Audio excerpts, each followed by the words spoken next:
guys, here we go again with another of our Evolution Consulting market update videos as they have come to be known. This one being recorded on the 26th of April 2017. It's been a while since we've done one of these. I told you guys these were going to be kind of few and far between, going forward because, again, being very honest and transparent with you guys is we got a lot of stuff going on here. And this market update video is kind of a combination market update video and another very sincere thanks, as well as a very brief apology. For those of you that tuned in, I want to say last week, 2 weeks ago,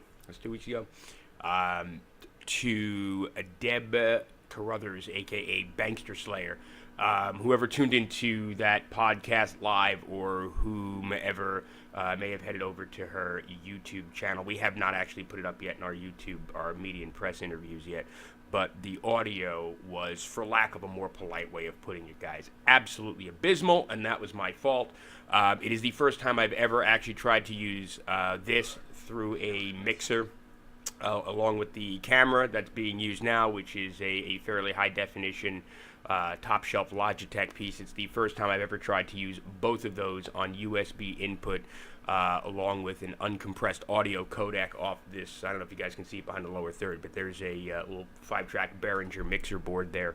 It's the first time we've ever tried to use uncompressed audio down a Google Hangouts, and that didn't go well. The audio quality was fairly terrible, guys, and that was my fault. My apologies about that, because that was a very good interview, and we had a very nice interview, I should say, about some stuff that we don't talk about very often here. So there's that. It's not unlistenable, guys, but there's a lot of clipping and there's a lot of stuff you would associate with not great AV. And given the amount of technology we have here, guys, our apologies about that. It's just something we've never tried. We decided at the last second to give it a whirl, and that's what happened, which is really odd considering those that are really paying attention to what Google is doing. They are marketing their Hangouts product now as a kind of enterprise-level business conference video chat platform, which, if that's going to be the case, it should be able to handle uncompressed audio, certainly off an AV setup as simplistic as the one we're using here. Okay, so that being said, apologies aside, this is also a bit of a thank you, guys. As you know, as of the 30th, another couple of days, we're done with our day-to-day public information sharing. We already did a thank you info update video about that, so our job is done here, as they say. So as of the 30th, guys, you will not see us on Twitter anymore. We will be closing that Twitter account, as I just simply do not have the time, and in many cases, I should say, the patience to do the day-to-day thing with the updates and the debate and the back and forth and all of that. So hopefully, guys, for the 4 years that we've been on Twitter, guys, hopefully you are all the wiser for our efforts there. Moving right along, we know we're late on Wirehouse. Okay, it's well worth the wait. We've said it once before. We'll say it again. We are making the last few editions of Wirehouse. We're putting some stuff, I should say, in there that we've really not discussed publicly before, and that's kind of our way of saying thank you to you guys. Call that our coup de grace, so to speak, our curtain call or our swan song, whatever you like. The last few editions, March, April, May, June. The last 4 editions, guys, are going to be jam-packed full of stuff that's kind of our way of saying thanks, especially to those that subscribe for the duration of that publication. So that being said, guys, moving right along, and now on to something that I still do. You would think I would have gotten bored of it by now, but I haven't. On to a couple of told you so's, up to and beginning with the French election. Hey, we have a runoff between Le Pen and Macron. Who didn't see that coming? Oh, wait. We told you that was going to happen. All right, now keep in mind, for those of you that have been paying attention to the French elections, okay, firstly, the terrorist attacks in Paris just seemed a little too conveniently timed, so we're not going to speculate on as to whether or not that may be and I'm going to use one of the favorite phrases of the alt-news community here, whether or not that may be a so-called false flag or not. Okay, but what we are going to do is we are going to draw a couple of parallels here between Le Pen's campaign and Trump. Keep in mind, for those of you that have been paying attention, especially to the mainstream stuff, and this is the first time I think a French election has ever gotten the kind of press coverage it's gotten in the United States, ever in history, ever, period. And if anybody can remember one that's gotten more, please do email us, because we looked and we sure as hell didn't see anything. But the same media, all right, guys, the same mainstream media that kind of said, was, and For those of you that remember, I was on Dr. Janda's show 2 days prior to that. 98% chance Hillary's going to win. Oh, it's going to be a landslide. Oh, it's going to... Just keep in mind, that's the same media now that's saying that there's no way that Le Pen is going to win. I wouldn't be so sure about that. And even if that's the case, guys, let's just say hypothetically speaking, okay, Le Pen doesn't win.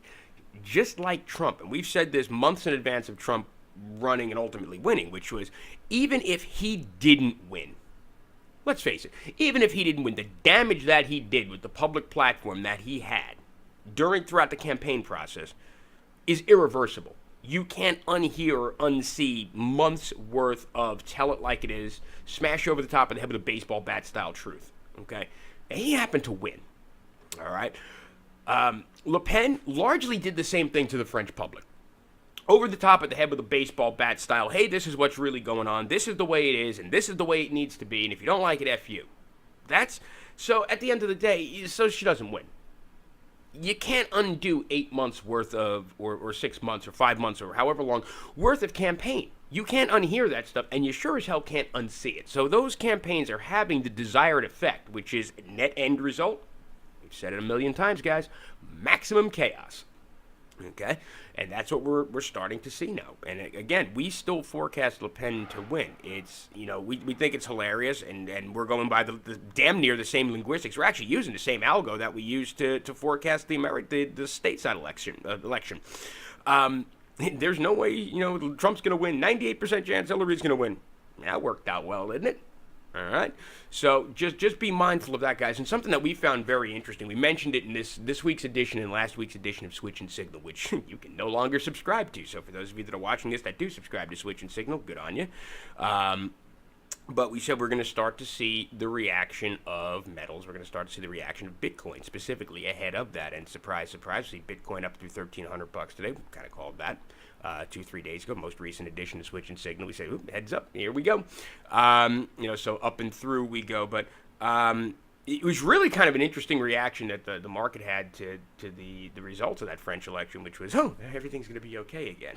Everything's fine. Macron's going to win, and nothing to worry about. And we saw that really nowhere near anything that even we would call a dip on metals. What, $20 spot price of gold on the results of the election? Who cares, right? At the end of the day. But here we are again, more importantly, guys, back above 21,000. Market, I'm pretty sure, just closed. What is it? It's 354 right now. But, hey, here we are back above Dow 21,000. NASDAQ went, rampaging through 6,000 yesterday. And, of course, we have the Trump, the Trump finance and economics team today talking about a tax plan, or not talking about it for that matter, kind of just letting us know that they have one, theoretically. But regardless, it's... Surprise, surprise, guys, proven correct again. Trump's going to be the worst thing that ever happened to capital markets. He's going to be the worst thing that ever happened to the economy. Really? Could have fooled me, So we're kind of seeing what we forecasted in terms of Trump being a very Wall Street friendly, very big business, very corporate friendly president. We forecasted in friggin' April of 2016, and here we are again with a nice big fat told you so. All right, so... That's what's driving this market higher. The repatriation, he's going to create an environment where it's okay for a lot of these companies to repatriate their capital. Okay, bring it back stateside. Remember that Dow 28,000 forecast? Kind of talked about it 4 years ago. All right, when, at Dow 16,000, 15,000, there were certain voices at the time in alt news, and I'm sure in mainstream as well, jumping up and down going, this is the highs, it's all over from here. No, it's not. It hasn't even started yet. All right, and that's what we're seeing now. All right, here we go, back above 21,000. This time we got a little bit of momentum, and by a little bit, I mean a lot of bit of momentum to start making, all those new fantastic all-time highs. So as that capital starts to pour back on shore, now you're going to, put a very friendly, very business-friendly or mid-sized to large business-friendly corporate tax plan, all that cash that, and I know this is one I have to mention. I have to mention one of our Twitter followers. This is kind of an homage to Stock Cats, if you will. So Stock Cats, if you happen to be watching this, thumbs up to you, and thank you very much for following us for a year or two. We had a hell of a lot of fun. But one of the favorite cliches that Stock Cats often makes fun of is the cash on the sidelines. And you listen to mainstream business networks, guys. There's cash on the sidelines, cash on the sidelines. I hate to tell you, there is a lot of it. All right, and it's more than just a business network cliche. And yes, it's very easy to make fun of, but there is a lot of liquidity and there's a lot of cash that hasn't been put to work yet. That's been hidden away for the last 8 years of the Obama administration. And it's just now starting to poke its head up out of the kind of the infinite abyss and kind of go, is it okay to be wealthy again? It is. Holy hell. And we're gonna see that's where that Dow 28,000 forecast came from, guys. All right, so. In terms of broad range capital markets, without mentioning any specific equities, up we go from here. We said it at Dow 20,000 a month or two ago. It's up we go from here. There's just too much liquidity out there now. There's just too much irrational investor trader confidence out there now that we're starting to see. We wrote about this in Wirehouse. We're starting to see the net results of multiple catalysts all starting to happen at the same time, and a lot of it's stuff that we forecast. Not all of it, but a lot of it. Okay, so in terms of where we're at, guys, in terms of a macroeconomic 30,000-foot view of the battlefield, this is really the beginning of what we've said for now 3 years is going to happen at some point. This is the very beginning of get what you can get while you can get it. All right, and what we mean by get what you can get while you can get it is this is, well, and we said it, welcome to the 80s version 2.0. You're going to have rising capital markets, you're going to have rising corporate spending, you're going to have a lot of other metrics that are going to be in place that are going to drive capital markets higher, and that's going to create another run of prosperity. Okay, perhaps bigger than we've ever seen before because of just the amount of liquidity that's out there, which means, much to, I suppose, the dismay of the doom and gloom crowd, no, it's not all coming crashing down yet. We are, Q3, Q4 2017, we said is the beginning of the red zone. That's where it could theoretically happen. Does it mean on such and such a day A, B, or C is going to happen? No, and we've said it a million times before. We're not good enough. We're not arrogant enough. We're not that confident to be able to say on this day that's going to happen at that time. However, in terms of a macro, an overall macro picture, guys, welcome to inflation land. Welcome to where the Fed can basically do whatever the hell they want for however much longer they're going to survive. They can do whatever the hell they want at this point, and it's just they've lost control of a monster of their own creation is what happened. And thy name is inflation, okay? And, pile on top of that again. Consumer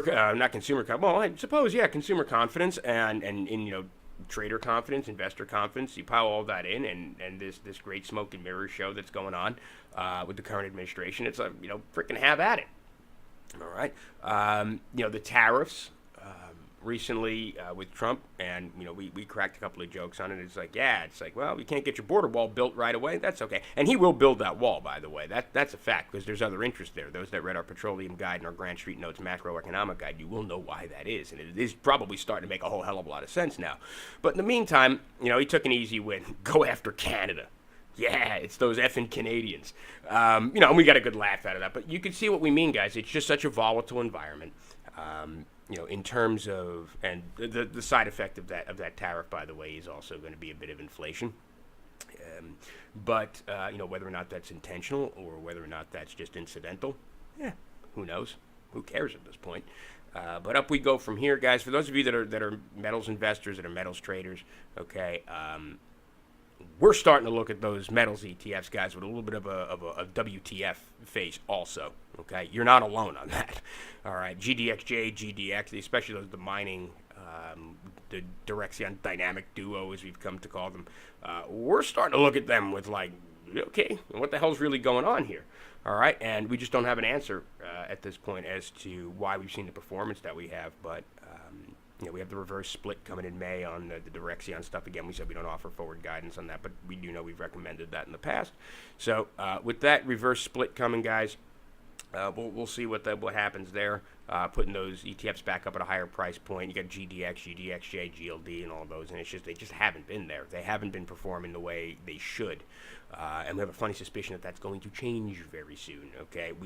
For us to say right now this is the psychological number, we had 1275, and we've been as high as into the 1290s at this point, and we just haven't seen that, like, okay. So we're not concerned, but it's something that we're going to certainly take a look at, and that's going to be in Switch and Signal, and we'll probably do another market update on those as well. All right, but here we are, guys. Dow 21,000 again, 100 days into Trump's administration. We got, it's just it's a great time to be alive, for lack of a more polite way of putting it. It's a great time to be alive, and it's a great time to be trading this market because it really is just day to day. It really is, it's chaos. In terms of the defense sector, for those of you that have been following our advice or kind of building your own trading strategy around what we publish in Switch and Signal, and what we've been popping up on Twitter here, defense sector, who didn't see that coming? Threat of World War III, which we don't forecast there to be, but speaking of, just levy a quick opinion. We'll probably talk about this on Dr. Janda's show, which I'll be on next Sunday. Finally got that date right. But nonetheless, guys, regarding what's going on in Korea, anytime you see a very well-publicized military kind of thing going on like that, it could be World War III, it's going to be nuclear and all this, try to figure out what the other hand is doing. That's all I'm going to say about that. Because there's a hell of a lot more, and maybe we'll talk about this a little bit on Dr. Janda's show, but there's a hell of a lot more than going on there than meets the eye, I promise you that. So, with that said, guys, I know it's kind of one of my ADD-style market update videos, but forward-looking from here, guys, Dow 22,000, probably in the very near future. All right, 22.5, probably in the very near future. It's something that a month and a half ago we mentioned in Switch and Signal, is that 22 is going to be the new 21 real soon. All right, so... But, for those of you that are waiting around, where's the crash? Where's the, isn't this all hell supposed to break loose? The Shmita, the Shmuta, the Shmegma, and this, that. No, not yet. You haven't even seen the beginning of it. All right, so welcome to Get What You Can Get While You Can Get It, and hopefully you guys are doing precisely that. Hopefully you guys are prospering. Hopefully, for the time that we've shared public information, hopefully you guys have been prospering and all the wiser for our efforts. So again, we do say a very sincere thank you. I'm not going to mention them by name, but we do have a bunch of Twitter followers, some of whom we do talk to outside of Twitter, that have been absolutely wonderful. Again, sincere thanks to all our readers and our subscribers. Sincere thanks to all the radio hosts that have had us on. And as we conclude this this final kind of public test of concept phase, and we move into a production, it's going to be still developmental, but it's going to be far more time intensive. But as we move into a more stable development production environment, we proved the point, so to speak. We were told but couldn't be done, and we did it. All right, so there's that.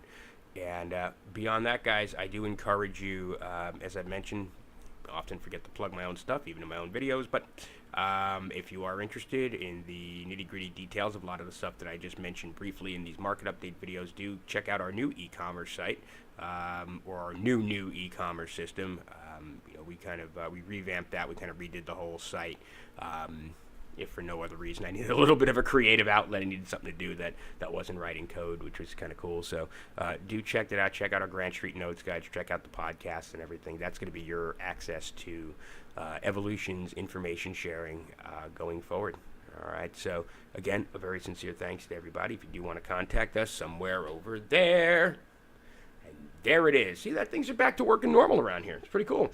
Info at evolutionconsulting.world. Info at evolutionconsulting.world. If you want to follow us on Twitter for the next 5 days, it's at, whatever the hell that thing is, at Evo_consultants. At Evo_consultants. All right. Do also obviously check out our website, evolutionconsulting.world. All right. So there's that.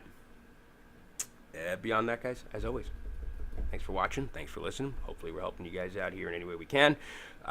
Do be good, and do remember that everything, despite what you've been told, really is a transaction.